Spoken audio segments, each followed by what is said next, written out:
Hello, hello. Hi there. We're just staring at ourselves doing this video. It is very weird. But welcome to it's our 15th episode. Oh, really? Yes. And did you remember I promised we'd get on video and you didn't think it would ever happen? Because I didn't want it to happen. I know. That was the other part to it. But hi, I'm doing this under protest. Just want you all to know. It is so weird looking at yourself. Yeah, don't look. But then we'll be facing the other way. I don't know. Oh, well, I have to read. All right, whatever. I ordered a generic tablet so that I could read my notes from, but it's not coming till tomorrow. So I'm reading because at my computer, I use it for this, right? So for today, I'm going to read from my iPhone. Okay. So I know it's weird. And I'm holding this microphone because I'm a low talker. So, and I'm not close enough to the microphone stand, but whatever. Our lives seem to parallel Seinfeld. Low talker. It's terrible.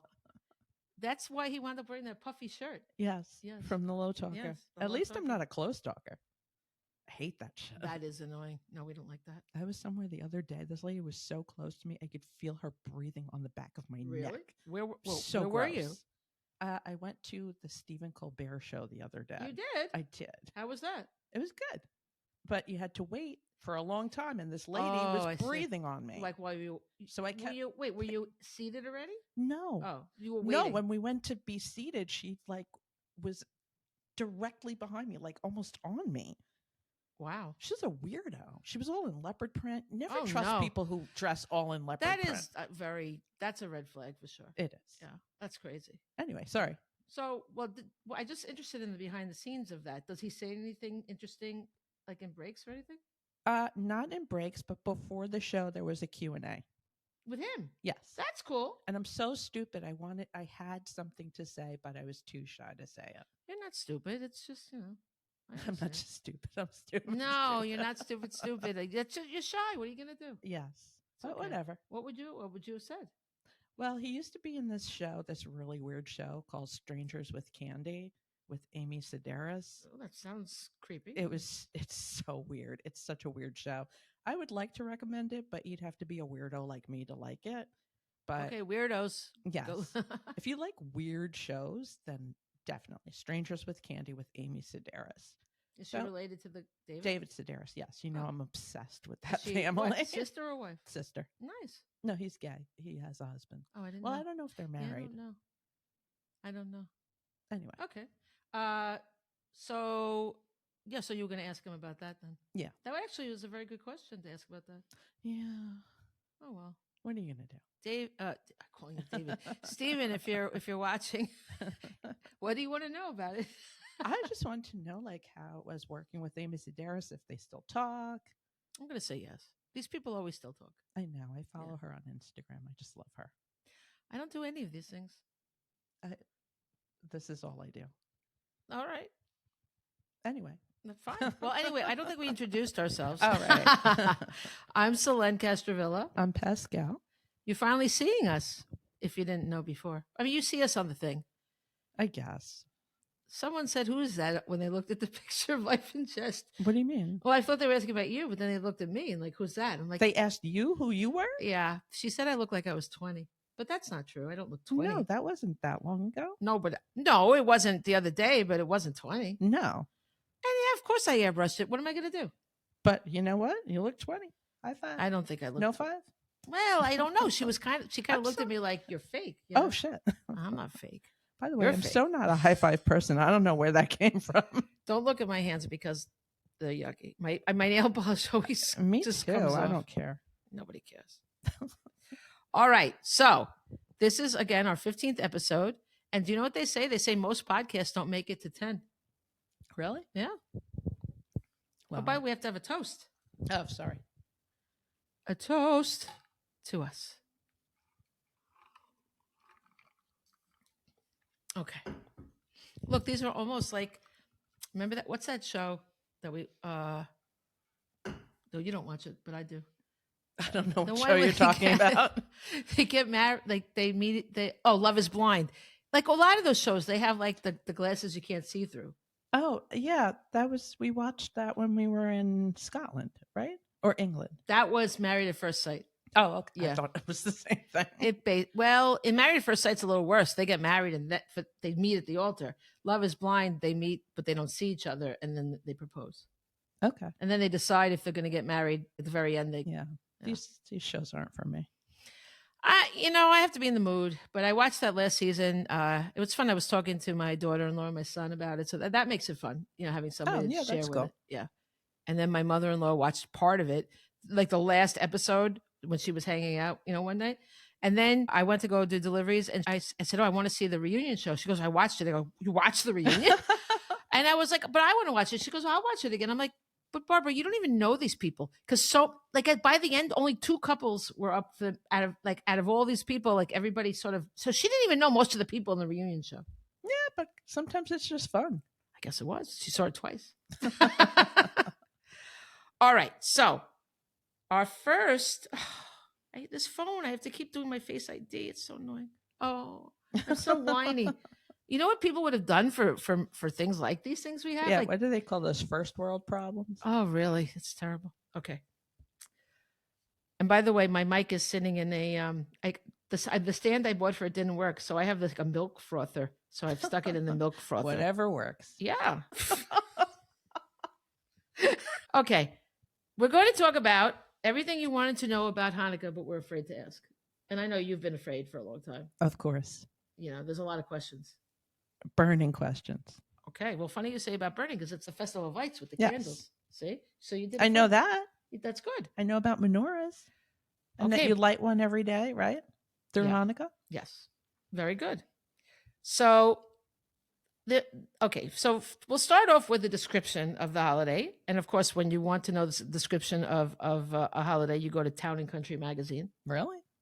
Oh, I don't know. I Googled and this is what came up. That is not where I go. Okay. The holiday commemorates the triumph of a band of rebel Jews. Do you know what they were called? No. The Maccabees. Oh, I do. From Rugrats.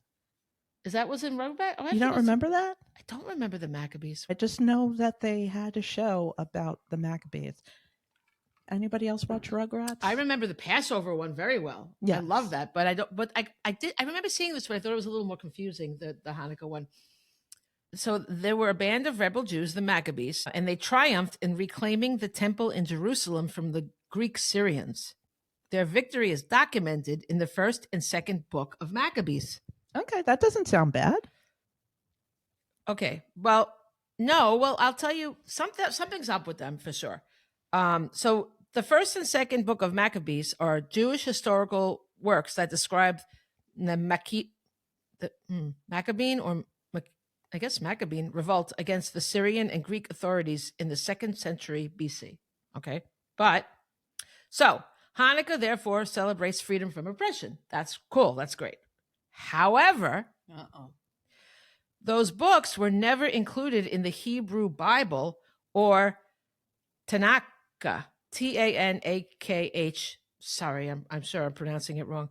So I looked that up, and it says Tanakh. It could be Tanakh. I don't know. Tanakh. I don't know. Is an acronym derived from the names of the 3 divisions of the Hebrew Bible: Torah, which is instruction or law, also called the Pentateuch, Nevi'im, the prophets, and I'm really sorry that I can't pronounce these things, and Ketuvim, the writings. Okay, so all these things are part of the Hebrew Bible. I've only heard of the Torah. Right. That's definitely the most famous part. Yeah. For sure. Yeah. So because these books were not included in the Hebrew Bible, they're not canonical in Judaism, which means that they're not included in the list of sacred books officially accepted as genuine. Really? I wonder why. Well, I said that too. Why? So I Googled it. And as we all do. And it said later Jewish leaders thought poorly of the rule of the Hasmonean dynasty. The Hasmonean dynasty is with the Maccabees. There were 2 Maccabees left. And somehow, I don't know why it was. There's clearly a lot more that needs to be learned here, but I'm just trying to do the segment for the us. Reader's Digest version. I guess so, yeah. For anybody who knows what Reader's Digest is. As much as I hate to say that, because I don't really like Reader's Digest, but this is something that everyone's going to have to research for themselves. So. I liked it because I would learn new words. They had a section where you could learn new words.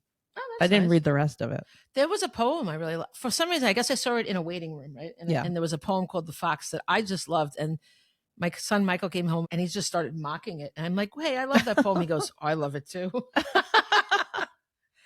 I'll have to share that poem one day, and I'd like to know everybody's thoughts on it. Okay. So for several reasons, they thought poorly of the rule, and a document so openly celebratory of them was problematic. So the Torah doesn't mention Hanukkah at all. That's interesting. Other Jewish holidays like Passover and Rosh Hashanah hold more significance. Yes, that I've heard. Yes. So I looked up the Hasmonean dynasty, and this is from jewishhistory.org, which I think is better than probably Town and Country. And I'm going to try to put all this stuff in the show notes. The problem is by the time I do the show notes, I always forget my promises. I'm really going to try, though. I write myself notes, but then you know what I do? I don't read my notes. Oh, really? I'm down to the fact where I email myself stuff, and then I don't read my emails. I text myself stuff, and I don't read my texts. Oh, I ghost myself. Wow. Yeah. That's rude. It's rude and not helpful. No. Because I really need the information. I need to. All right. But I bought myself a really cool thing that I think is going to solve everything. What? Okay. Do you remember I told you about that notebook that it's like, it's electronic and you write in it and then it transcribes it and then you can download it or whatever? That's crazy, really? Oh, yeah. But it's called I don't remember, but the really thing to know about it is it's incredibly expensive. Oh, really? And I was like, there's no way. I'm like, maybe I can find a cheap one. So I bought one, $20. And it's not like the other one has like, you could have endless notebooks in it or whatever. This one, it's an actual like a notebook you write in and you download the software and it sends you the transcript, not in your handwriting. It could be typed. Oh, that's nice. amazing. Yeah, that's cool. I don't know if it's gonna be able to read my handwriting, but this is going to be amazing. I'm hoping that if I have everything in one place, sent to one place, I'll know to look there. Oh, cool. So we'll see. I'll give you an update on that. Okay. All right. So I'm reading now what it said on the jewishhistory.org page. The Hasmonean era is among the most glorious in Jewish history, yet contained seeds of self-destruction that almost destroyed everything. Ta-da! That's intense, right? It is. Yeah. Many people are under the impression that after the miracle of Hanukkah, the war with the Greeks was over, but far from it. I did not know that. The miracle of Hanukkah. Honestly, I didn't know they were fighting with the Greeks to begin with. I don't think I knew it was the Greeks either. The miracle of Hanukkah actually occurred only in the third year of the war. After the Jews reconquered Jerusalem, rededicated the temple, and experienced the miracle of the little flask of oil that burned 8 days, the war dragged out another 5 to 7 years. Good God. Exactly. This is just another example of us only getting pieces of a picture. Yes. The Jewish rebels won the revolt, but then they faced another challenge. But now, okay, we're going back to, that's why they don't want to talk about that. But now we're going back to the story of how Hanukkah happened. Okay. So they needed to burn a candelabra for 8 days in order to rededicate their temple. And here's a great source. According to NPR, they only had enough oil to burn the candle for one night, but miraculously, the oil lasted long enough for them to reclaim the temple. 8 nights. And Hanukkah commemorates those nights. So that's why Hanukkah is called the Festival of Lights, right? I like that. I like that name too, Festival of Lights. What? You didn't say right. What? I said that's why Hanukkah is called the Festival of Lights, right? Right. Oh. Is that what? Wrong. What the fuck is happening right now? I needed you to take my cue. I did not. Like, I like that. It is I had no idea where you were going with that. It is a nice name. It is. But, okay. So this is from myjewishlearning.com. All right. Hanukkah today is often referred to as the Festival of Lights or Chag Ha-Orim in Hebrew. Okay. I hope I got that right. The odds are slim. The origins of this term, my son's wife's name is at the end of that reem. Hagorim. The origins of this term are quite old, going back to the Jewish historian Josephus Flavius, which weirdly I feel like I've heard of him. I like the Josephus. Josephus for the rest of us, like Yeah, Festivus? it's like Festivus. I kind of like Flavius, actually. I kind of like it It's got a too. cool name. Okay, so Josephus lived in Jerusalem in the first century of the Common Era. Everybody's got errors. In his work, Antiquities of the Jews, Josephus describes the origins of the holiday we now know as Hanukkah. So Josephus wrote, and this is a quote, "And so Judah and his fellow citizens celebrated the festival of the restoration of the sacrifices of the temple for 8 days and omitted no sort of pleasure, for everyone feasted upon very rich and splendid sacrifices. And they honored God and delighted themselves with psalms of praise and the playing of harps. Indeed, they were so very glad at the revival of their customs, and after so long a time, having unexpectedly regained their right to worship, that they made it a law for their posterity that they should keep a festival celebrating the restoration of the temple worship for 8 days.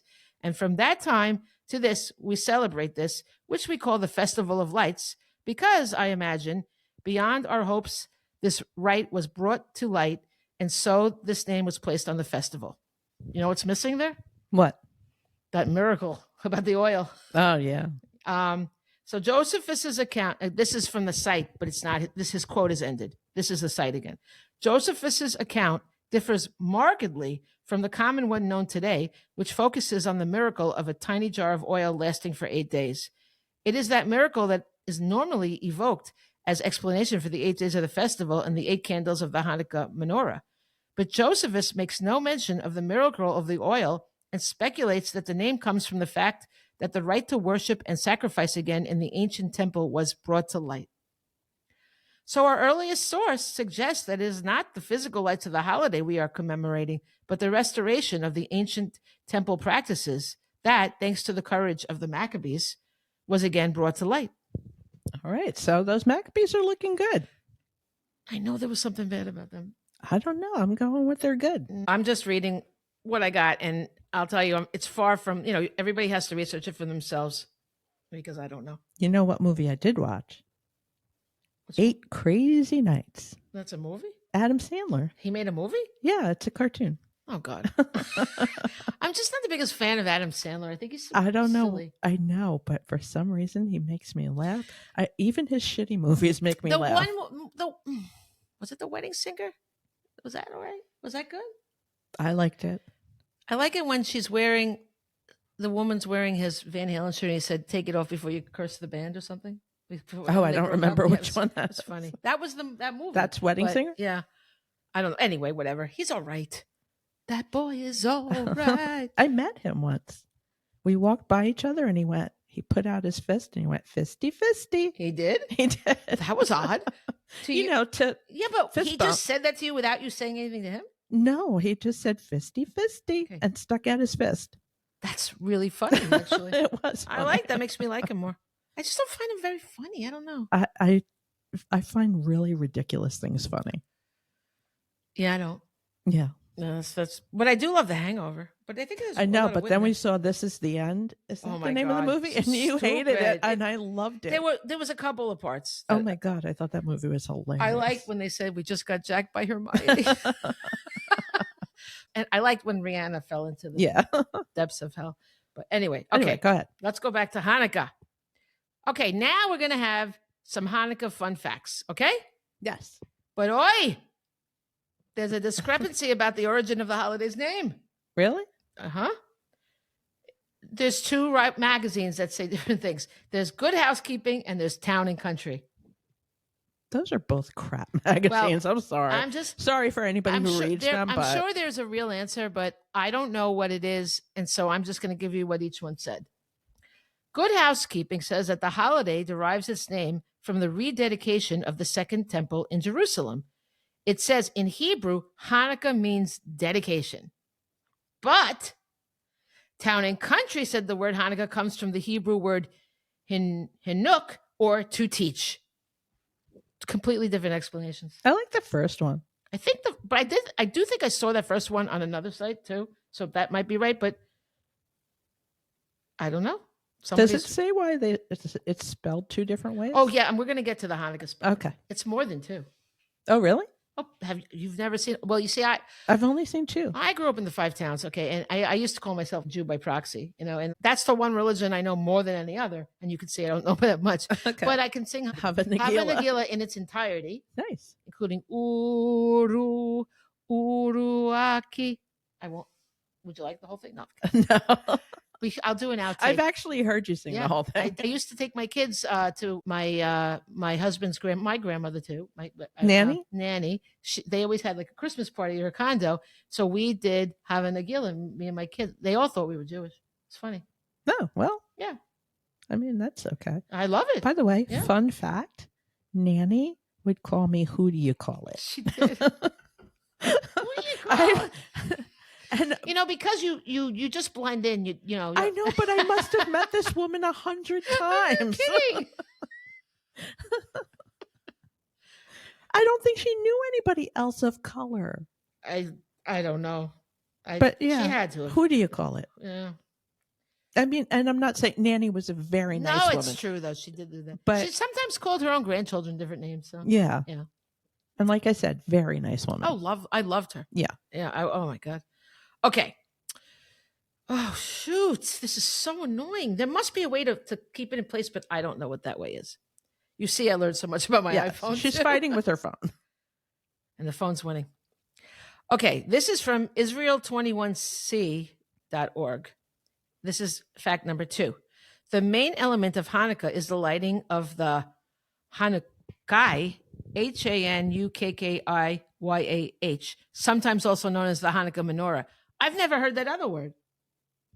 Isn't that weird? Neither. And I grew up in the Five Towns and Hanukkah. And this, friends, is not a freestyle event. According to accepted rules, you should place the candles right to left to correspond with the direction in which you read the Hebrew language.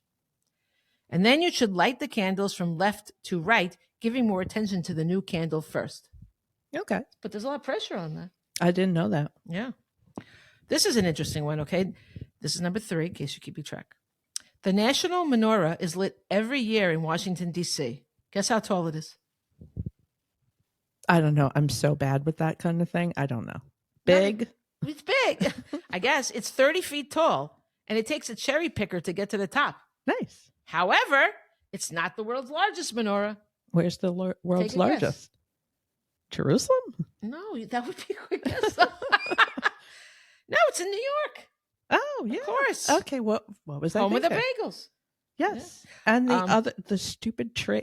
I'm sorry. No, we don't like the tree. We talked about that. Yeah. Did we talk about? Yeah, it's in the episode that just came out. We talked about how the trees. I mean, dying. If you haven't seen the tree, you should probably go see it because it's one of those things. It's like an iconic New York thing, but yeah, it's like watching something you slowly can't die. really see it. Like the tree is so big. I mean, even if you look up, you really don't see much. It's just lights, isn't it? It's something. Yeah, I mean, the tree is huge. It's celebrating something being hacked down to die. Yes. That's what it's celebrating. But everyone should see it. We talked about that last time. Sorry. Okay, go ahead. Let's see. Big menorah. Okay, but guess how big this one is? 60 feet. Oh God, no. That's very big. No, it's only 6 feet taller. You would think that the National Menorah 36? would try to beat them a little bit. I mean, that tree's so freaking big. Like they couldn't make a bigger menorah. I mean, 36 feet is tall. I wonder how big the tree is.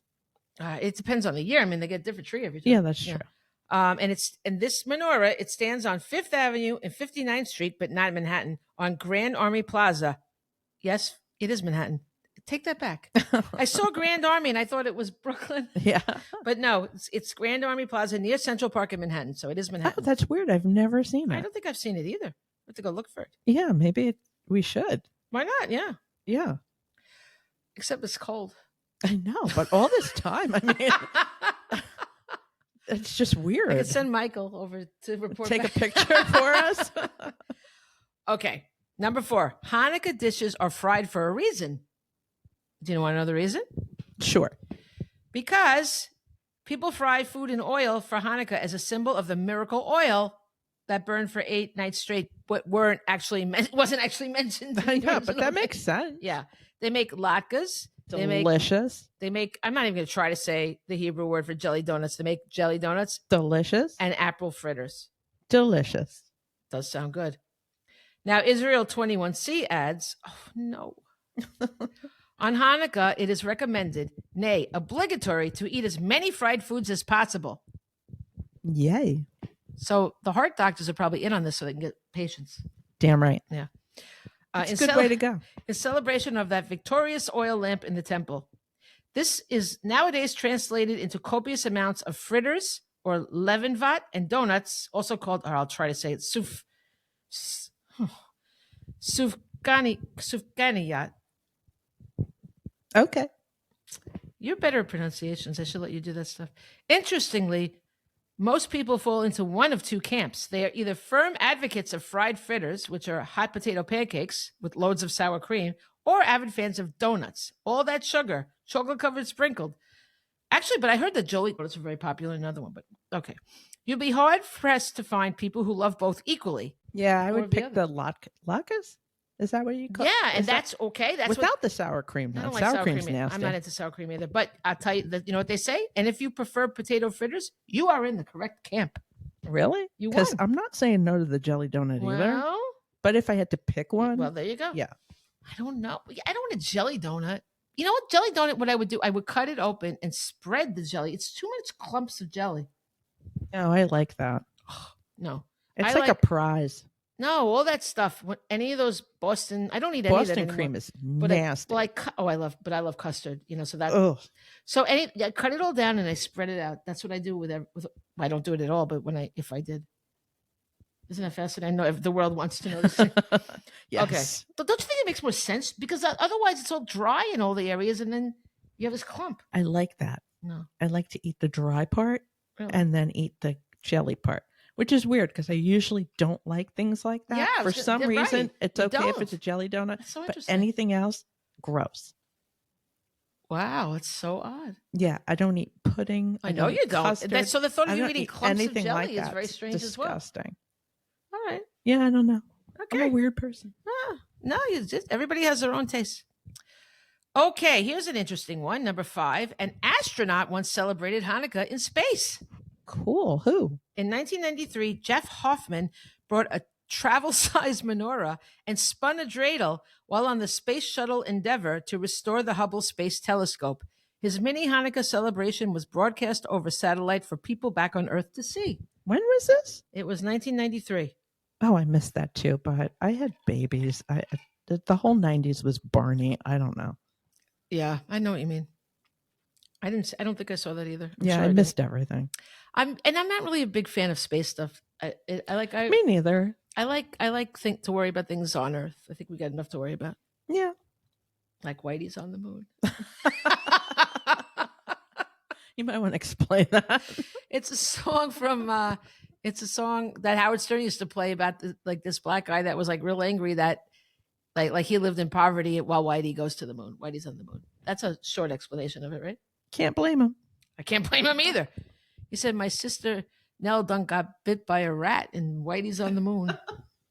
Yeah. I don't blame him. I don't want Whitey to go on the moon either. I think we got enough stuff to do here. I mean, it's enough with the moon already. Tell that to that fool. You know who I mean. I think we all know who you mean. And the other he who must not be mentioned. There's a lot of okay.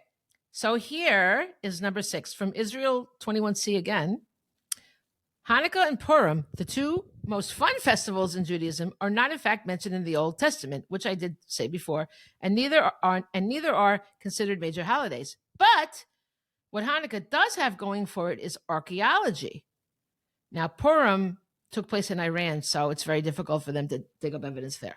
But a couple of years ago, for example, it's gone. Archaeologists unearthed hey, this is my name, Seleucid. It's an ancient Greek because my name is Greek, moon goddess. Seleucid fortification that was destroyed by the Hasmoneans, who are the Hanukkah heroes, that's what it says, some 2,100 years ago, right about the same time of the Hanukkah story. Other Hanukkah-inspired finds include a coin cache that how you say it? CH? Is it cash? I don't know. I don't know. Cachet? I don't know. I forgot the microphone. I don't know. Wow, that does make a it's difference. Cachet, but I could be wrong. I don't know either. Who knows? Someone knows. They found it. Write us. I don't know. They never answer us. Oh, then go fuck yourself. No, I'm kidding. So kidding. Just kidding. Okay.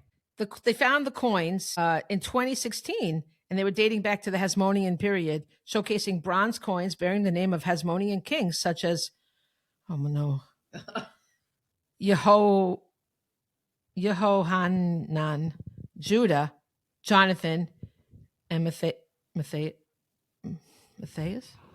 Here, let me see. Start here. Hold this microphone up.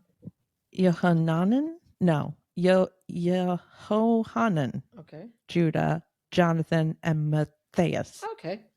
That's what I said. Or Matthias. I don't know. Yeah, I don't know either. In 2020, meanwhile, look at this. A perfectly preserved oil lamp was discovered in excavations of the Pilgrimage Road in Jerusalem, city of David. In a typical example of pottery from the 1st century BCE in the final years of Hasmonean rule. So in other words, architecture is proof of Hanukkah. Isn't that interesting? That 2020. Not architecture, archaeology, sorry. 2020 is not that long ago. That's crazy to me that they're just finding that. Yeah, that's interesting. That's really cool. Yeah. Okay, here's a cool one. Number 7. Dreidels were invented as a ruse. Okay? Cool. I think it's very cool. So another hallmark of the holiday is dreidels, or little spinning tops that are actually not that fun to play with. This is just written in a magazine. Yet but the song is fun. I guess. Yet they are a must at any holiday get-together. Tradition holds that kids used to meet up in secret to learn Torah, the Jewish Bible, but if a Greek soldier happened upon their meeting, they would pretend to be gambling with their dreidels, since Torah learning was forbidden. That's really smart. Yeah, so that's how they got used. That was very inventive. Okay, this is number 8. It is customary for adults, often grandparents, to supply children with coins, either chocolate ones or proper cold cash, called Hanukkah gelt. You've heard of that, right? Yes, of course. Well, some people have not. Really? Yeah. Oh, I'm surprised. It's Yiddish for money, but yeah, well, because we're both from New York. I mean, you'd be surprised. Because you see that everywhere. Oh, some people during the season, yeah. Yeah, but there is some places. I don't think they celebrate Hanukkah even. Wow. You know what I mean? Well, we know because they've called into Howard Stern, and they didn't know they didn't know what a yarmulke was. Remember? I know. These people. Once my friend was reading this book, and she goes, "Oh, it's the art of yarmulke." Oh God! I was like, "Really? You don't know yarmulke?" I know that's yeah, that's the way it goes. But her husband was Jewish. Well, that is really odd. I don't know what to say about that. That, my friends, is pure ignorance. It's one of those things. I think when you see it, That's possible. You would think she is a smart woman. But it's not like would you not think that she would have seen it written? Yeah, I mean, I knew what it was. Yeah, well, what do I? But then again, once again, we are in New York. But you said that when her husband's Jewish, you would think she would know that. You would think. Yeah. All right. Okay. They say that the reason why they do it is it symbolizes the new coins the Jews in Israel minted to mark their victory over the Greeks. But it's just because they started giving out chocolate in 18th century Europe, and then it became popular in the United States in the 20th century. And it really doesn't have much to do with Hanukkah at all. Okay. But they made fun. it. Right. Well, this is just fun facts. Yeah, no one's saying no to chocolate. I'm trying. Or cash. I am trying to say no to chocolate because I'm kind of an addict. Like if I start, I can't just have a little. Oh, see, I'm okay. I can have a little. No, so that's why I try not to at all. Okay, and now here's the answer to what you were saying before about spelling Hanukkah. There is no wrong way to spell Hanukkah. You may have seen the holiday spelled at like Hanukkah, Hanukkah, or Chanukkah. The list goes on. The most common version is probably Hanukkah, but all of the spellings are actually accurate because there is no correct way to directly translate the Hebrew sounds to English. So it can be spelled in a variety of different ways, each equally correct. That's interesting, huh? That is interesting. I think I like the HAN. That's how I usually write it. Okay. I don't know why. I don't know. I think I usually do an H, not a CH. Yeah. Okay, and here's the last one, and this is interesting. Well, it's for me because I love the history stuff with the American history I write about, and I wrote a book about. I wrote a bunch of civil rights books for Scholastic, and one of them is about. I don't remember the year. It was the year that Harry Truman became president. Harry Truman was the first president to celebrate Hanukkah at the White House. Good. I mean, really? It took until then? Oh, yeah.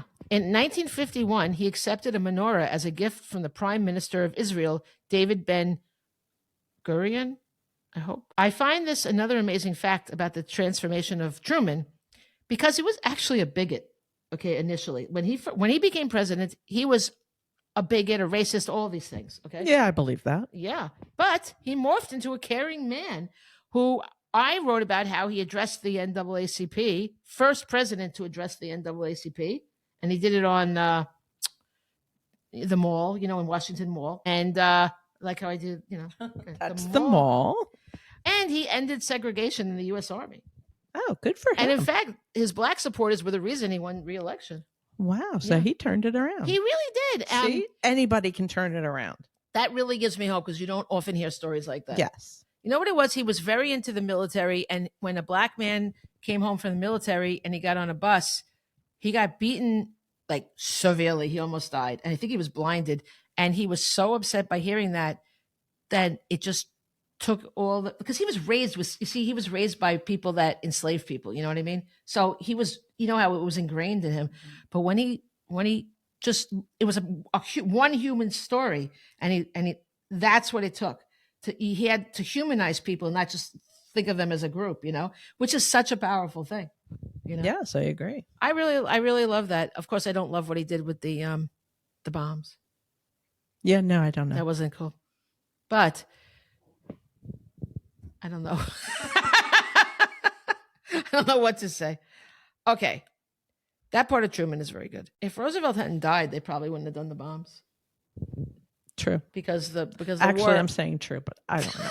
Because the war was pretty much they knew the Japanese were going to surrender. So like there was really, I don't know. It's unfortunate. Okay. Now we have our second segment. Okay. It's called Wrestling with Education. We're doing the wrestling and Hanukkah in the same thing? Yes. Oh, wow. Okay. Okay. What time is it? Do you see a countdown on this? Yeah, it's right there. All right, we're going to be okay. If we run long, we run long. This is worth it. Okay? You know how I got. No. Crazy. Okay. I'm not taking sides on politics, but I just have to say something here. That's going to be long. Linda McMahon is Trump's nominee to head the Department of Education. All right. And when I think about education, the World Wrestling Entertainment immediately springs to mind, right? Of course. Their vocabularies and their grammar. Damn right. Ivy League level, wouldn't you agree? Oh, yes, absolutely. Their voracious quest for knowledge. Love it. Devotion to truth. Absolutely. Their citizenship. Damn right. And their regard for their fellow man. Excellent. Stunning. Young fans of the WWE learn great lessons. I have to say, I was a young fan. Really? Yeah. Oh, my. Young fan, old fan. You're a fan still? No, Oh. I haven't watched it in years, but I used to. Oh, boy. Okay. I've only seen wrestlers on Howard. As usual, Howard is my connection to it. Even its name, WWE, World Wrestling Entertainment. They changed it. It used to be World Wrestling Federation. I know, but they're trying to make it acceptable. Like they admitted it wasn't real. Why? To appeal to children, to appeal to younger people. Okay. But calling it entertainment alone, education is not entertainment. Okay? No, absolutely not. It is engaging. It is enriching. But entertainment is not these things. Entertainment is passive. Education is active.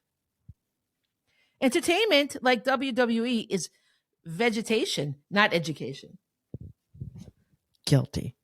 Jesus Christ. You're not helping her. I have to be honest. I know, but do you think she should be friggin' head of... No, absolutely not. Okay.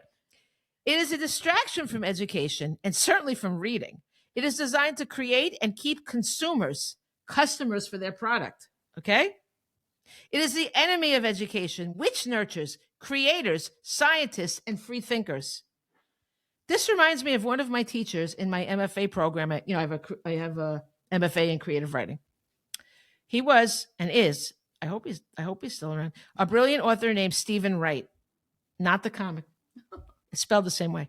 I never met anyone who loved literature more than him. And he wrote his books. You should read his books. They're brilliant. Brilliant. His imagery, it makes you want to weep. It's so beautiful. And his stories are good, everything.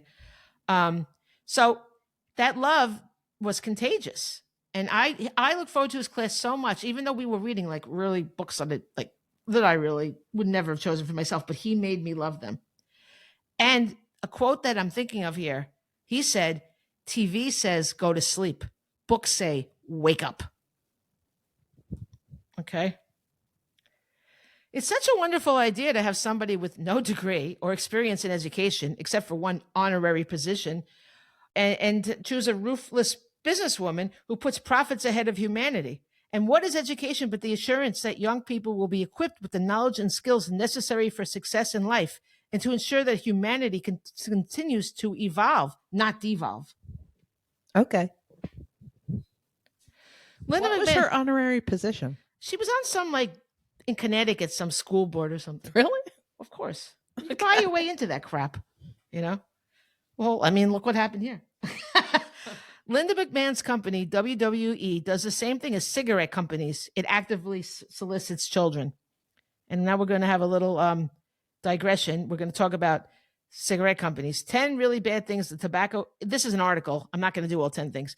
But the American Lung Association has an article, 10 really bad things tobacco industry has done and is doing to entice kids to start smoking. Tobacco companies have years of experience marketing their products to kids and teens. Big Tobacco has spent big bucks on getting kids to start smoking. These tactics are grossly deceptive and gloss over the fact that tobacco is the leading cause of preventable death in the United States. The truth is that the only way the tobacco industry can make up for the adults who die from tobacco-related disease is to have kids start smoking. They call youth their replacement smokers. Tobacco companies callously and aggressively advertise to youth because they know they are killing their current customers. And they have a quote from an R.J. Reynolds report on how they view recruitment. Young adult smokers have been the critical factor in the growth and decline of every major brand and company over the last 50 years. They will continue to be just as important to brands and companies in the future for two simple reasons.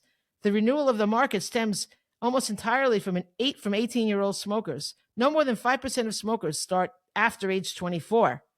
And the brand loyalty of 18-year-old smokers far outweighs any tendency to switch with age. Brands, companies which fail to attract their share of younger male smokers face an uphill battle. They must achieve net switching gains every year to merely hold share. Younger adult smokers are the only source of replacement smokers.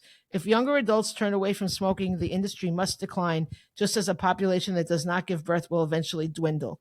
This is from a report on February 29th, 1984 from R.J. Reynolds. It's called Young Adult Smokers, Strategies and Opportunities. Can you imagine? Yeah. Disgusting. I can. I mean, I'm so disgusted. I started smoking like 2 years after that. Right, because of them. No. Well, yes, but not directly, but it was cool because of what they made it cool, and then everybody wanted to do it. Well, yeah, I guess. It was more my friends, but I guess where'd they get it from? It's all, yes. There's a reason why things are thought of as cool. It doesn't just pop into someone's head, let's smoke. It's these things. Okay, let me explain. One is marketing candy and fruit-flavored products. Just like children's cereals, they had flavors in cigarettes, except they prohibited them in 2009, except menthol was still allowed. And I think there's now legislation trying to get rid of menthol. I don't think it's actually been done yet. What were the other flavors? They had vanilla, cherry, chocolate, blueberry, even flavors from popular children's cereals. I never knew anybody who smoked anything like that. Well, they had it. And now they have it with vaping. Yeah, vaping, definitely. Yeah, so there's a lot of different flavors. And honestly, I think the vape, we don't have all the, that's newer, so we don't really have the statistics, but I think it's worse. those kids are coming down with serious diseases young. Oh yeah, and they seem to have a harder time quitting. That's from Yeah. personal experience. Right. That's what I think. Yeah. Okay, number 2 is celebrity endorsements. Famous names and well-known faces have a lot of influence, so the kids want to be like their favorite rock star. Coupons and QR codes. The cost of cigarettes has a very significant effect on youth smoking, so they give them price discounts, and they're practically giving them away to the kids, but they know that they'll recoup the money because once they're addicted, and once they're going to just, now they're going to want it no matter what, right? It's like, it is a drug really, I guess, but it's just like the same concept. And once the QR code is scanned, the industry can contact the person directly through their phones. Online ads in popular magazines. They said they found this information in the April 2023 edition of Sports Illustrated. Big Tobacco pushes their message by placing ads, big ones, in magazines and publications that are popular with kids. The more exposure adolescents and teens have to tobacco advertising, the more likely they are to start smoking. Now, this is the one that's going to blow you away. I thought they weren't allowed to do that anymore. No, the TV is not allowed. I thought magazines were too. Well, maybe. I thought that nobody could advertise cigarettes according anymore. to this says they can. I don't know. It doesn't. It says pushes. It doesn't say it ended. I don't know. That's what it says. Okay, product placement on TV. Now this is before. This is outlawed. But did you ever notice some cartoon characters smoking cigarettes? Yeah, way back when. Yeah. Yeah. Who do you remember? Who it was? I remember the gangsters in Bugs Bunny cartoons. No, this is somebody that's not a gangster. This is a nice person. Who? Wilma. Wilma smoked? And a specific Winston cigarettes she smoked. Wilma, we're talking about the Flintstones for anybody who doesn't know Wilma. I don't remember her ever smoking. Oh yeah, not Barney. Who's the one? Fred lights her cigarette. Well, good for wait, Fred. There's a picture. Okay, look. Oh, with a Zippo, no look, less. Guys. Well, everybody used to smoke on TV. All those old movies, everybody smoked. Oh, movies, yeah. But I'm talking about cartoon characters. Yeah. I didn't know cartoon characters, but I know people smoked. They did. And they probably all died because it was smoking all indoors. I don't know. But yeah, well, yes. But I mean, to put it in a cartoon. Yeah, that was way back when. Yeah, they did like that. And then the next thing is cartoon characters that they created, like Joe Camel. Okay. A 1991 study found that Joe Camel was at least as well known as Mickey Mouse among 3 to 6 year olds. Yeah, everybody knew Joe Camel. Cartoons became so effective at addicting kids to tobacco, they were prohibited as part of the historic Tobacco Master Settlement Agreement in 46 states and the District of Columbia. And they reached that settlement with the 5 largest tobacco companies in 1998. Well, thank God for that. Okay, so now let's look at the WWE and kids, okay? And this is from our favorite Wikipedia. World Wrestling Entertainment, WWE, officially moved to TV PG on July 22nd, 2008, with the 2008 SummerSlam pay-per-view as the first to receive the rating. So that made it okay for kids to, parents felt comfortable letting kids watch them, right? Oh, I let my kids watch it way before that. Oh, Pascale. I did. Jesus. I watched it as a kid. Okay. Well, I'm just telling you about this is the marketing. And then they released the WWE Kids magazine in 2008. And then they debuted the Saturday Morning Slam television program in 2012. And then the WWE reported that revenue nearly tripled after the move to TV PG due to corporate partnerships with companies like Mattel and Post Cereals. Oh, yeah. They called this their PG era. It's like Taylor Swift with her era. Yeah, there was a WWE restaurant in Times Square. Oh, my. You know I went there. Oh, God. They called this their PG. I've never seen it. I've only heard them on Howard Stern. Oh, yeah. I have no patience for that. Oh, I watched it a lot. Okay. Okay. They said that the WWE could give the audience what they want in a far more sophisticated way when they did the PG, which is interesting. WWE said, Bean is I'm chit-chatting. going to mute this for a second. There is a mute button. Go away. Go. You go now. You've been here for hours. That's funny because you can see you saying it. It's shoot, it's still. I give up. I muted it, but you can still see me. You didn't unmute it. I didn't know that I was muting it, but you still saw me. I was telling the dog, "You go now. You've been here for hours." Yes, because we usually don't do video, so we can't see you. Move in. Hello. There we go. Hi, Bean. Bean just wants love. Oh, I wish you could see him. It's so cold in here. I'm so hot. Because the heater's hitting you. I'm right you want next me to move the it? heater. You might want to move it to your side, but maybe we should finish this. Yeah, let's do this.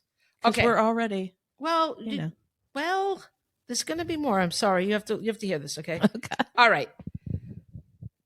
Well, when they after the Chris Benoit, I think that's his name, double murder and suicide in 2007, that really hastened them to do this kid thing, and then WWE CEO Linda McMahon described the transition away from TV 14 as a cradle to the grave approach to appeal to younger viewers. In other words, they wanted to get him from the cradle to the grave the entire time. That's not cool. They declared the PG era over in 2013 to 2014, but the PG rating remains to this day, even though the content has shifted back to its rawer qualities. And it should be definitely more than PG. It's still PG. Comicbook.com wrote in 2023 that while WWE's weekly shows still have a TV PG rating, they since leaned back towards their product being accessible to all ages rather than being more kid-friendly. That's not good. Okay. And the Sports Journal published a study how viewing professional wrestling may affect children. So I'm going to put a link to this. There's a lot. Let's just put it this way. It doesn't affect them well. They did a study with teachers all around the country. Teachers sent in surveys about their students and whether they watch wrestling. About 40% of the boys watched wrestling. And then they said how they felt about it, how it affected their ability to teach in the room, and how these kids were affected. So let's see. What was I going to say? Well, hold on. I'm trying to skip forward because I know I have less time than I thought. Okay. So the literature suggests that pro wrestling does meet the first criterion for unethical targeting, in that when the industry targets children, it targets a vulnerable segment defined as consumers especially susceptible to economic, physical, or psychological harm because of characteristics that limit their ability to maximize their utility. Oh, and that's a lot. They're vulnerable because they're young. They don't have their full faculties done. They're still learning. We're all learning, but they're really learning. Let's see. Research has shown that children's limited life experience and developmental stage cognitive abilities leave them particularly vulnerable to learning from televised messages. Television teaches children cognitive scripts that influence their behavior, including social interaction. Let's see. So it was teachers across the country, and they replied that WWE watching children were more aggressive, less attentive, and often tired from staying up late watching wrestling. Particularly troubling, and this was years ago. Okay, this isn't now. Particularly troubling was male students' treatment of female students. Here's an example: sexually connotative behavior observed, including male students' imitation of a wrestler called the Godfather. At the time of the data collection, this character was a pimp who was walked to the ring by scantily clad women who were called the Ho Train. In imitating this wrestler, the students called female classmates Ho. They also repeated the Godfather catchphrase, "Pimpin' ain't easy." I'm sorry. Is this what we need for children? The boys also imitated hand gestures made by the D-Generation X Wrestlers, which was a professional wrestling group that was a key part of the WWE's Attitude Era. They really are like Taylor Swift with her eras. Oh, yeah. Yeah. The wrestlers would point their hands toward their crotch to form a V or X shape. Like that. Oh, you knew it. Yeah, I implying that the viewer should suck it. The young boys reenacted this to female classmates and actually said, "Suck it." That's not cool. No. You find this so funny, don't you? I do. I'm No. sorry. It's not funny. We watched it. My son watched it. You know him. He's not like that at all. You think this should continue? No, I'm not saying I think it should continue because it's gotten worse over time. Right.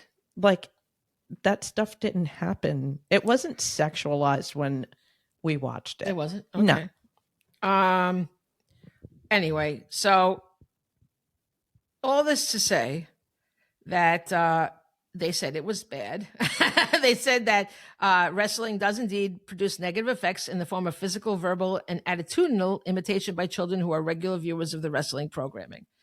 So naturally, the solution should be to put one of the WWE owners in control of our nation's children's education. Yeah, that's crazy talk. Now it gets even darker.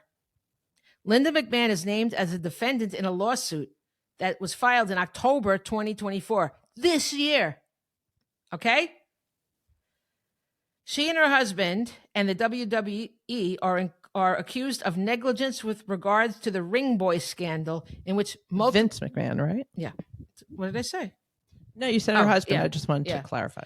The Ring Boy scandal in which multiple WWE personnel, including ring announcer Mel Phillips and wrestlers Pat Patterson and Terry Garvin, either resigned or were dismissed in 1992 after being accused of sexually assaulting young boys who were initially fans and then hired to work for Phillips as ring boys. Oh my God, really? Yes. That is horrible. And in particular, Phillips had already been dismissed in 1988 for sexual misconduct, but then had been rehired several weeks afterward under the condition that, and this is a quote, he stopped chasing after kids.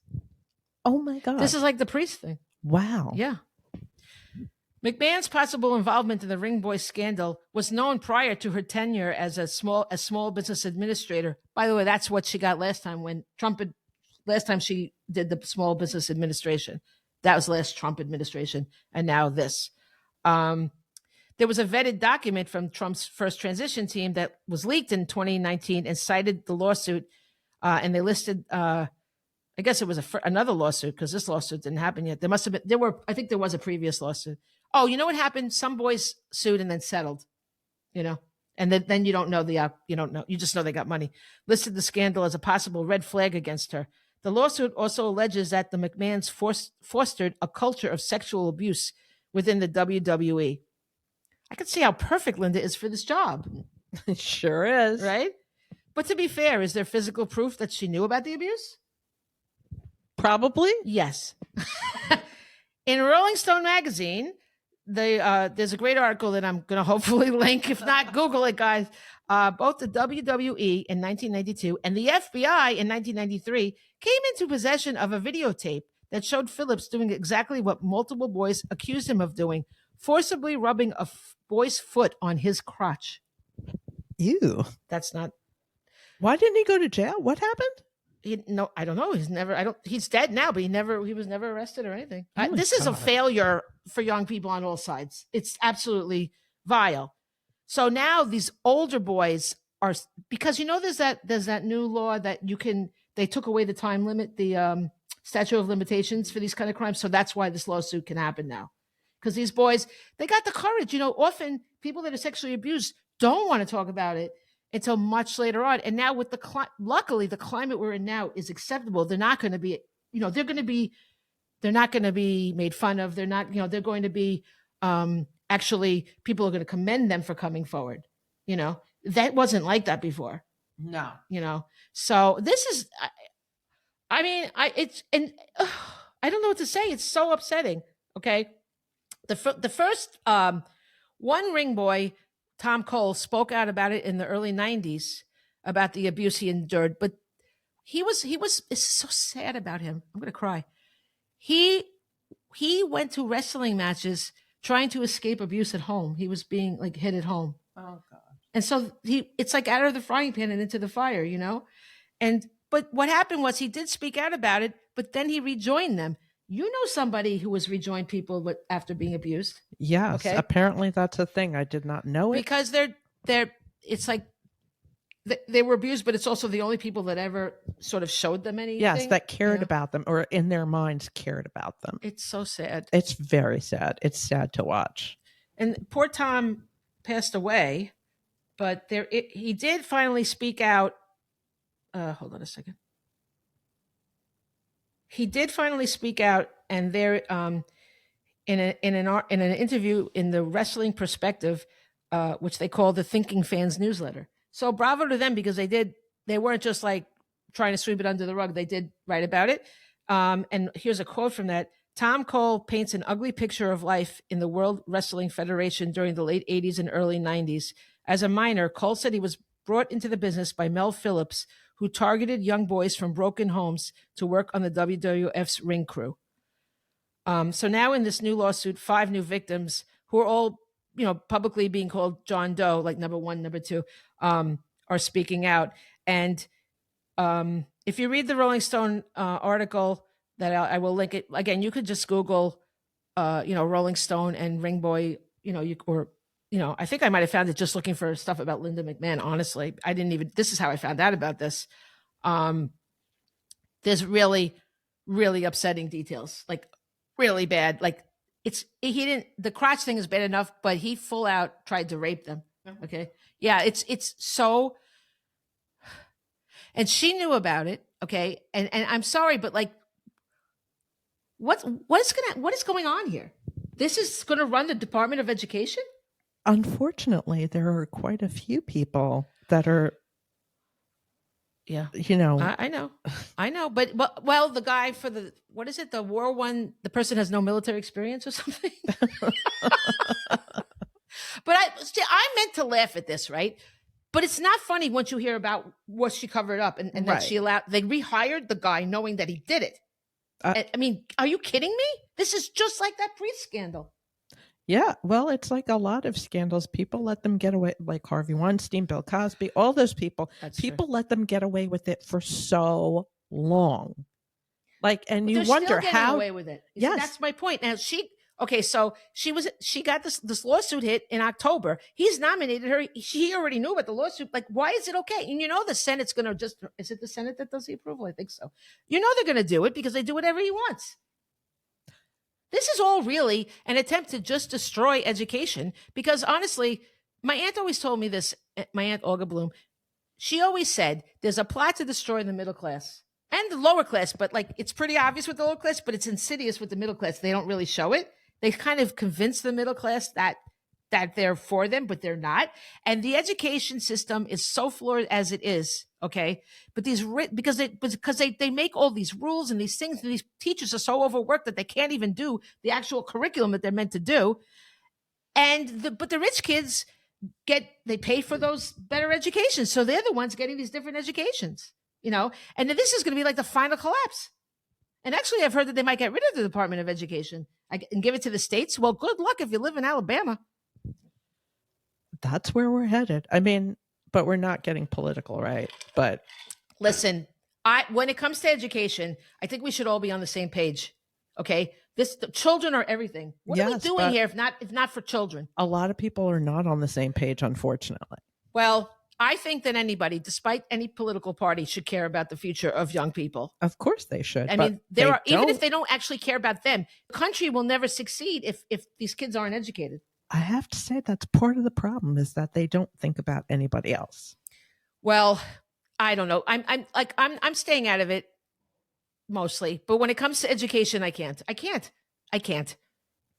think I care too much about these kids. And when you think about the sexual abuse stuff, what the hell? This is a person with no integrity and no experience. Why? Give her something else. She can run the small business thing again, whatever. What was that? I don't know. She could do something else. But I mean, this is just like a slap in the face to young people. I agree. No. All right. I guess that's all I can say about the subject. That's all I have to say about that. I do have one side note. Okay. So a wrestler, Rowdy Piper, did this movie. Rowdy Piper. Wow. So his gimmick was like he was in a kilt and blah, blah, blah, whatever. So he did this movie and it's like a cult classic. They Live. So It's called They Live. They Live. And That's the the funny name. part, Okay. what Is made it like me, an apocalypse movie? it's about aliens that slowly take over the world, Mm-hmm. right? You put on these sunglasses and you can see that they're, you know, what do you call it? What's that word? Aliens? No. I can't think of words anymore. I don't know what's wrong with me. But okay. You can see like their true ugliness. Is that like? You could see their true faces, but Okay. you could also see Mhm. that they've invaded everything. They advertise like consume and you Right. know. And I don't know why what you were talking about Yeah, before reminded that me. absolutely And does. it's Yeah. funny. It's funny that he did it's that a wrestler. movie. Right. That is funny. Yes. But you're right. That is exactly the message. Yes. Yeah. You're right. That's what I thought was funny. That's so weird. Like, so you're saying he just like became an actor briefly as well. Yes. I really liked Roddy Piper. That's well, terrible. Look, The Rock is, yeah, right. You know, and John Cena. They made fun of him a little bit in the thing. They're like, yeah, he was during the PG era. So was The Rock. Was he? Oh no, The Rock came first. Actually, The Rock was. Hulk Hogan was. Hulk Hogan was way back. But they said he was PG also. I think he came back or something. Oh, he must have come back because Hulk Hogan was way back. Stone Cold Steve Austin. Stone Cold Steve, yeah. I don't know any of these people. I mean, God, we all know The Rock. I mean, look, that guy. Yeah, worked out well for him. It sure did. Wow, that man. That's something. He's all like from a man whose catchphrase was, "If you smell what The Rock is cooking." Is that what it was? Yes. See what the hell? Okay. All right, I'll give him a pass. He's entertaining. Okay. I mean, I think I like the movie when he was like a bodyguard for a baby or something. I think that's a different guy. I Never don't mind. think I've ever seen a rock movie. Oh, I saw the one Red Notice. Very good movie. Never. Oh my God. That is a great movie because it shows you that you can have a really compelling, like a thriller kind of a movie, but it was funny and thrilling with no actual bloodshed. Yeah. But yet you still, like that doesn't usually happen. Yeah. And it's The Rock and it's Gal Gadot? Wonder Woman? Gadot? Yeah. How do you say her name? Gal Gadot. Yeah. Gadot. Gadot, and maybe. I think it's the guy from the Mint Mobile commercials. Is that it? Ryan Reynolds? I always can. One of those. We get so confused. It's the Ryan Reynolds and Ryan Gosling. No, I think this one's Ryan Reynolds is the one in the commercials. I think Ryan Reynolds is in this movie, but it's a 50-50. I don't know. I think so. If you're talking about the Mint commercials, I think that's no. Ryan I'm talking Reynolds. about the movie. Oh, I think I don't. I've never actually seen. I hear the commercials, but I don't see them. Yeah, and I don't know. In any case, Red Notice. I watched it. But Casey wanted me to. I wouldn't have even watched it because I always think it's going to be so violent and this and that. And he got me to watch it. And I really thoroughly enjoyed that movie. Well, I also feel the same about They Live. Okay, is it funny? No, I don't think it's supposed to be. Do I find it funny? When was this movie? The 80s. Oh, okay. All right. Well, I don't know how we can find it. Maybe on YouTube or something. Oh, it's out there somewhere. Okay. So we're not that far over. See, cool. It's just as well because I was going to give some of the gross details about the kids. No. You guys could read that stuff if you want to. Well, you know what? They had to endure it. So I think we should I think that we should, we have to acknowledge, we have to like listen to them because they went through this and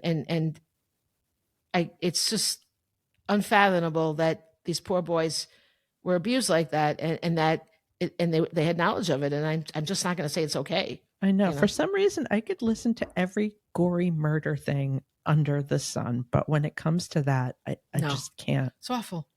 It's awful. All right. So now we have our quotes. Okay. So I've done myself. I have 6 because I have 3 for the Hanukkah and then 3 for the education. Okay. How many do you have? 2. Oh, okay. Do you have them relating to the education? No, wrestling. Oh, wrestling. Okay. All right. Well, go ahead. Okay. They're both by Roddy Piper. Oh, you seem what is his name? Rowdy? Roddy Piper. Rowdy Piper. I thought you were saying Ratty Piper. No, Rowdy. Rowdy. Yes. That's better than Ratty. Yes. So the first one is wrestling has a tremendous entrance plan. You come in and it's, boy, here you are. It's rock and roll. It's wonderful. It's got no exit plan. Ha! That's good. Should I do the second one? Go ahead, This go one ahead. made me laugh, actually. All right. It's one thing to talk the talk. It's another thing to walk after getting whacked with a coconut. That's funny. Did they get hit with coconuts? I guess they got hit with everything. Well, they were supposedly eliminating the chair hitting when the kids started watching, but I did hear that some people slipped it in. Yeah, great. Okay, so here, this is the Hanukkah. There's 3 for Hanukkah. Look at how a single candle can both defy and define the darkness. I like that. That's Anne Frank. She really I like that. Yes. Anne Frank was. That's why I want to go to Amsterdam. I want to go to the Anne Frank house. That it's so tragic. It's tragic no matter what. But she also, her diary. She thought she was writing a novel. Yeah, they're trying to pull that book. Make it one of the banned books. They always do that. So ridiculous. I mean, it's just another example of you're trying to like erase the horror of what happened, and she wrote it so well. She was a great writer. So sad. The second one is, there are 2 ways of spreading light: to be the candle or the mirror that reflects it. That was by Edith Wharton, the novelist. And then this is a quote I've always loved. Albert Einstein: there are only 2 ways to live your life. One is as though nothing is a miracle, and the other as though everything is a miracle. I like that a lot. Yeah, that one I've had printed out, put it around places. It's so true, Okay, so here are the ones for the education. Nelson Mandela said, "Education is the most powerful weapon which you can use to change the world." Helen Keller said, "The highest result of education is tolerance." And boy, do we need that these days, right? And Aristotle said, "It is the mark of an educated mind to be able to entertain a thought without accepting it." Right? Yeah, that one's very true. Yeah. Okay. Well, I hope everybody enjoyed our first video. It's on, well, if you're seeing this, you know how to find it. So thank you. What do I always say? Au revoir. Good day. Woo!